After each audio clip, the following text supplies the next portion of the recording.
Petit point sur les énergies astro du moment, car il y a du mouvement, et comme à chaque fois que ça remue dans le ciel étoilé, qui est un reflet de notre ciel intérieur, comme j'aime à le répéter, eh bien ça remue dedans. Et là, comment ça va se manifester en ce moment? Eh bien, dans le ventre, dans le sommeil, et cette sensation peut-être aussi d'être oppressé. Qu'est-ce qui se passe? Aujourd'hui, 22 octobre, Neptune rétrograde retourne dans le signe des Poissons et demain, le Soleil entre dans le signe du Scorpion. Autant dire qu'on nage en pleine eau trouble, puisque le Scorpion et le Poisson, ce sont deux signes d'eau. Eau spirituelle et eau qui stagne. Ce qui nous est renvoyé en ce moment, ce sont nos zones d'ombre qui stagnent à l'intérieur de nous. On a des pensées sombres, on se fait du souci, on imagine le pire. Bref, on va dire que l'entrée du soleil en Scorpion est un peu chaotique. Alors pourquoi un peu plus que les autres années? Eh bien tout simplement parce que le soleil cette année dialogue avec Pluton. Et Pluton, c'est un peu le Dark Vador de nos nuits blanches. C'est surtout le Dark Vador, je dirais, de notre état d'esprit.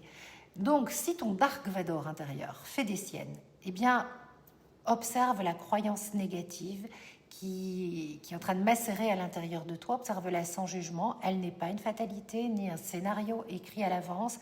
Elle est un miroir, une invitation à purifier émotionnellement ce qui te plombe pour que ça devienne de l'or comme seule la phase Scorpion peut le faire. Car la phase Scorpion, c'est rester relié à la lumière, à la vie, quelles que soient les circonstances et les croyances de Dark Vador.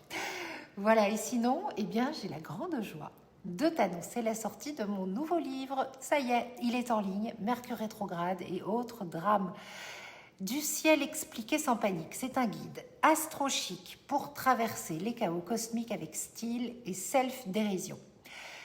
C'est une auto-édition, le lien est dans ma bio ou dans la légende. J'y parle bien sûr des rétrogradations de Mercure, mais pas que. Je présente toutes les rétrogradations et surtout je dédramatise tous les drames célestes, comme les éclipses, les superlunes, afin de proposer un guide astrologique vivant, léger, qui parle de ces passages souvent délicats, sans peur, avec beaucoup d'humour, de profondeur, de pédagogie, pour te rappeler que tout ce qui arrive a du sens.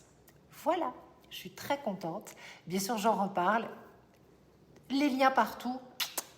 Belle fin de semaine et belle plongée dans les ondes spirituelles du Scorpion avec Neptune qui rétrograde en Poisson.